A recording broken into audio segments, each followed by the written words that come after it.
जय हो राधे कृष्ण। श्रीमद् भागवत महापुराण कथा के रसिक भक्तों, प्रथम स्कंद पंचमो अध्याय श्रवण से पूर्व आप अपने चैनल किशोरी कृष्ण कृपा को सब्सक्राइब करते हुए बेल आइकन की घंटी अवश्य बजाइए। पंचम अध्याय भगवान के यश कीर्तन की महिमा और देवर्षि नारद जी का पूर्व चरित्र। सूत जी कहते हैं, तदनंतर सुख पूर्वक बैठे हुए वीणा पाणी परम यशस्वी देवर्षि नारद ने मुस्कुराकर अपने पास ही बैठे ब्रह्मर्षि व्यास जी से कहा। प्रथम श्लोक। नारद जी ने प्रश्न किया, महाभाग व्यास जी, आपके शरीर एवं मन दोनों ही अपने कर्म एवं चिंतन से संतुष्ट है ना? अवश्य आपकी जिज्ञासा तो भली भांति पूर्ण हो गई है, क्योंकि आपने जो ये महाभारत की रचना की है वो बड़ी ही अद्भुत है।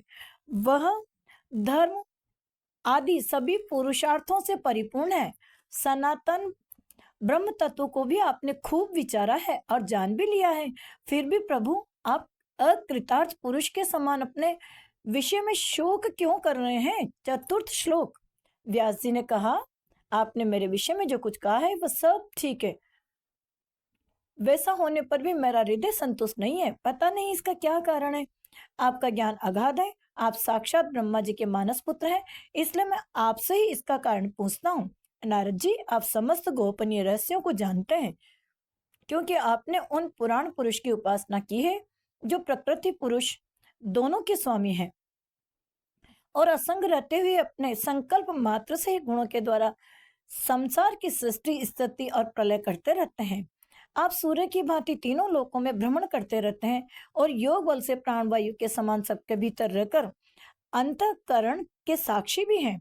योगानुष्ठान और नियमों के द्वारा पर ब्रह्म और शब्द ब्रह्म दोनों की पूर्ण प्राप्ति कर लेने पर भी मुझ में जो बड़ी कमी है उससे आप कृपा करके बतलाइए।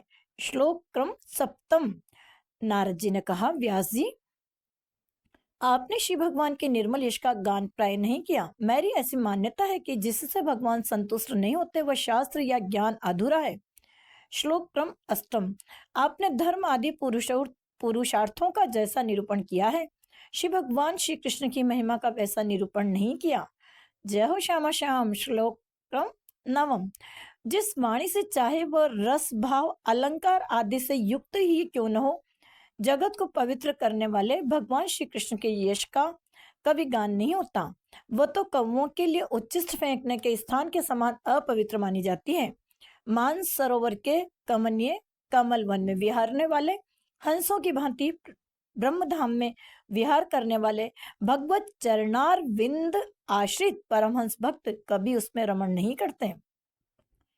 इसके विपरीत जिसमें सुंदर रचना भी नहीं है और जो दूषित शब्दों से युक्त भी है, परंतु जिसका प्रत्येक श्लोक भगवान के सुयश सूचक नामों से युक्त है, वह वाणी लोगों के सारे पापों का नाश करने वाली है और पापों का नाश कर देती है, क्योंकि सत्पुरुष ऐसी ही वाणी का श्रवण गान कीर्तन किया करते हैं। वह निर्मल ज्ञान भी जो मोक्ष की प्राप्ति का साधन है, यदि भगवान की भक्ति से रहित हो तो उसकी उतनी शोभा नहीं होती। फिर जो साधन और सिद्धि दोनों ही दशाओं में सदा ही अमंगल रूप है, वह काम में कर्म और जो श्री भगवान को अर्पण नहीं किया गया है, ऐसा अहेतुक अर्थात निष्काम कर्म भी कैसे सुशोभित हो सकता है? महाभाग श्री व्यास जी, आपकी दृष्टि अमोघ है, आपकी कीर्ति पवित्र है, आप सत्य परायण एवं दृढ़ व्रत हैं। इसीलिए अब आप संपूर्ण जीवों को बंधन से मुक्त करने के लिए समाधि के द्वारा अचिंत्य शक्ति भगवान की लीलाओं का स्मरण कीजिए। श्लोक क्रम 13। ईश्वरी है भक्त तेरा। जो मनुष्य श्री भगवान की लीलाओं के अतिरिक्त और कुछ करने की इच्छा करता है, वह उस इच्छा से ही निर्मित अनेक नाम और रूपों के चक्कर में पड़ जाता है। उसकी बुद्धि भेदभाव से भर जाती है। जैसे हवा के झकोरों से डगमगाती हुई डोंगी को कहीं भी ठहरने का ठौर नहीं मिलता, वैसे उसकी चंचल बुद्धि कहीं भी स्थिर नहीं हो पाती। संसारी लोग स्वभाव से ही विषयों में फंसे हुए हैं। धर्म के नाम पर आपने उन्हें निंदित अर्थात पशु हिंसा युक्त सकाम करने की भी आज्ञा दे दी है। ये बहुत ही उलटी बात है, क्योंकि मूर्ख लोग आपके वचनों से पूर्वोक्त निंदित कर्मों को ही धर्म मानकर यही मुख्य धर्म है ऐसा निश्चय करके उसका निषेध करने वाले वचनों को ठीक नहीं मानते। श्री भगवान अनंत है। कोई विचारवान ज्ञानी पुरुष इस संसार की और से निवृत्त होकर और उनके स्वरूपभूत परमानंद का अनुभव कर सकता है। अतः जो लोग पारमार्थिक बुद्धि से रहित हैं और गुणों के द्वारा नचाए जा रहे हैं, उनके कल्याण के लिए ही आप भगवान की लीलाओं का सर्वसाधारण के हित की दृष्टि से वर्णन कीजिए। श्लोक क्रम 16। ईश्वरीय सच 16, आना 16। जय हो। जो मनुष्य अपने धर्म का परित्याग करके श्री भगवान के श्री चरण कमलों का भजन सेवन करता है, भजन परिपक्व हो जाने पर तो बात ही क्या है। यदि इससे पूर्व ही उसका भजन छूट जाए तो क्या कहीं भी उसका कोई अमंगल हो सकता है। परंतु जो श्री भगवान का भजन नहीं करते और केवल स्वधर्म का पालन करते हैं, उन्हें कौन सा लाभ मिलता है। बुद्धिमान मनुष्य को चाहिए कि वह उसी वस्तु की प्राप्ति के लिए प्रयत्न करें जो तिनके से लेकर ब्रह्मा पर्यंत समस्त ऊंची नीची योनियों में कर्मों के फलस्वरूप आने जाने पर भी स्वयं प्राप्त नहीं होती। संसार के विशेष सुख तो जैसे बिना चेष्टा के दुख मिलते हैं, वैसे ही कर्म के फल रूप में अचिंत्य गति समय के फेर से सबको सर्वत्र स्वभाव से ही मिल जाते हैं।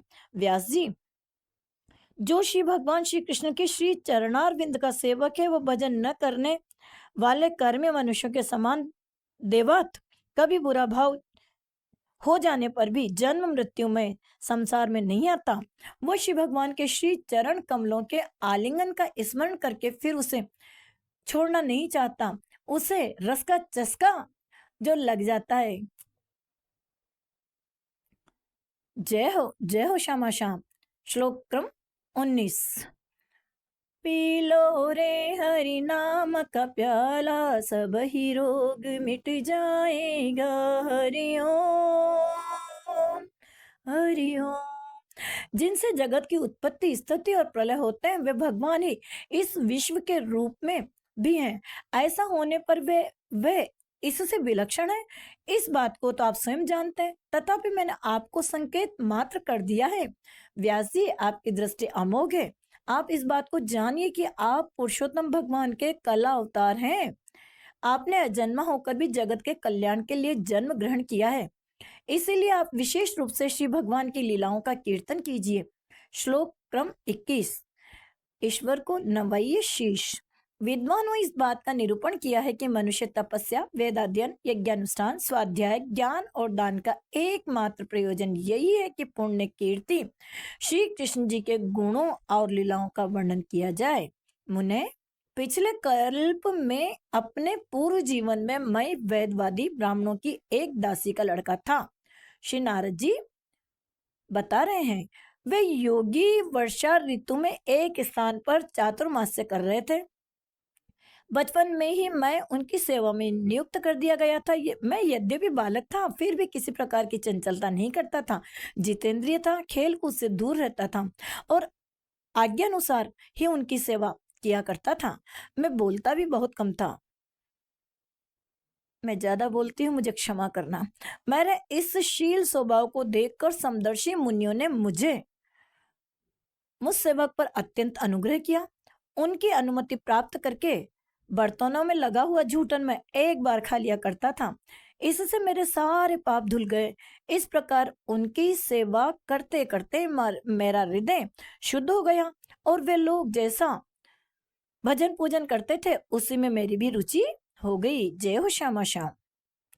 प्यारे व्यास जी, उस सत्संग में उन लीला गान परायण महात्माओं के अनुग्रह से मैं प्रतिदिन श्री कृष्ण जी की मनोहारी कथाएं सुना करता था। श्रद्धा पूर्वक एक एक पद श्रवण करते करते प्रिय कीर्ति भगवान में मेरी रुचि हो गई। महामुने, जब श्री भगवान में मेरी रुचि हो गई, तब उन मनोहर कीर्ति प्रभु श्री में मेरी बुद्धि भी निश्चल हो गई। अटल उस बुद्धि से मैं इस संपूर्ण सत और असत रूप जगत को अपने पर ब्रह्म स्वरूप आत्मा में माया से कल्पित देखने लगा। इस प्रकार शरद और वर्षा, इन दो ऋतुओं में तो तीनों समय उन महात्मा मुनियों ने श्री हरि के निर्मल यश का संकीर्तन किया। हरे कृष्ण कृष्ण कृष्ण हरे हरे, हरे राम राम राम राम हरे हरे। मन हो जा दीवाना रे, श्यामा श्याम चरणों में, सीताराम चरणों में। और मैं प्रेम से प्रत्येक बात सुनता रहा। अब चित्त के रजोगुण और तमोगुण को नाश करने वाली भक्ति का मेरे हृदय में प्रादुर्भाव हो गया। मैं उनका बड़ा ही अनुरागी था, विनय था। उन लोगों की सेवा से मेरे पाप नष्ट हो चुके थे। मेरे हृदय में श्रद्धा थी, इंद्रियों में संयम था और शरीर वाणी मन से मैं उनका आज्ञाकारी था। उन दीन वत्सल महात्माओं ने जाते समय कृपा करके मुझसे गुह्यतम ज्ञान का उपदेश किया, जिसका उपदेश स्वयं श्री भगवान ने अपने श्रीमुख से किया। उस उपदेश से ही जगत के निर्माता भगवान श्री कृष्ण की माया के प्रभाव को मैं जान सका, जिसके जान लेने पर उनके परम पद की प्राप्ति हो जाती है। श्लोक क्रम 31। सत्य संकल्प। व्यास जी, श्री पुरुषोत्तम भगवान श्री कृष्ण जी के प्रति समस्त कर्मों को समर्पित कर देना ही संसार के तीनों पापों की एकमात्र औषधि है। यह बात मैंने आपको बतला दी है। प्राणियों को जिस पदार्थ के सेवन से जो रोग हो जाता है, वही पदार्थ चिकित्सा विधि के अनुसार प्रयोग करने पर क्या उस रोग को दूर नहीं करता? इसी प्रकार यद्यपि सभी कर्म मनुष्यों के जन्म मृत्यु रूप संसार के चक्र में डालने वाले हैं, तथापि जब वे भगवान को समर्पित कर दिए जाते हैं, तब उनका कर्मपना ही नष्ट हो जाता है। इस श्लोक में जो शास्त्र विहित कर्म श्री भगवान की प्रसन्नता के लिए किए जाते हैं, उन्हीं से पराभक्ति युक्त ज्ञान की प्राप्ति होती है। उस भगवदर्थ कर्म के मार्ग में श्री भगवान के आज्ञा अनुसार आचरण करते हुए लोग बार बार भगवान श्री कृष्ण के गुण और नामों का कीर्तन तथा स्मरण करते रहते हैं। प्रभु, आप श्री भगवान श्री वासुदेव को नमस्कार है, नमस्कार है, नमस्कार है। हम आपका ध्यान करते हैं। प्रद्युम्न, अनिरुद्ध और संकर्षण को भी नमस्कार है, ये आपके ही स्वरूप हैं। इस प्रकार जो पुरुष चतुर्व्यूह रूपी भगवान मूर्तियों के नाम द्वारा प्राकृत प्रतिमूर्ति रहित अप्राकृत मंत्र मूर्ति भगवान यज्ञ पुरुष का पूजन करता है, उसी का ज्ञान पूर्ण एवं यथार्थ है। श्लोक क्रम 38। जय हो श्यामा श्याम। ब्राह्मण, जब मैंने भगवान की आज्ञा का इस प्रकार पालन किया, तब इस बात को जानकर भगवान श्री कृष्ण ने मुझे आत्मज्ञान, ऐश्वर्य और अपनी भाव रूपा प्रेमा भक्ति का दान किया। श्री व्यास जी, आपका ज्ञान पूर्ण है। आप श्री भगवान की ही कीर्ति का, उनके प्रेममय लीला का वर्णन कीजिए। उसी से बड़े बड़े ज्ञानियों की भी जिज्ञासा पूर्ण होती है। जो लोग दुखों के द्वारा बार बार रौंदे जा रहे हैं, उनके दुख की शांति इसी से हो सकती है और कोई उपाय नहीं है। इति श्रीमद्भागवते महापुराणे पारमहंस्यां संहितायां प्रथम स्कंदे व्यास नारद संवादे पंचमो अध्याय संपूर्ण। श्री राधे कृष्णाय अर्पणमस्तु। भक्तवांछा कल्पतरु। भगवान संग भक्तों की जय हो। प्रथम स्कंद पंचम अध्याय में 40 श्लोक हैं। त्रुटि के लिए क्षमा। जय हो श्यामा श्याम, जय हो सीताराम। आप ही के श्री चरणार विंद में है भक्तों का विश्राम। जय हो, जय हो, जय।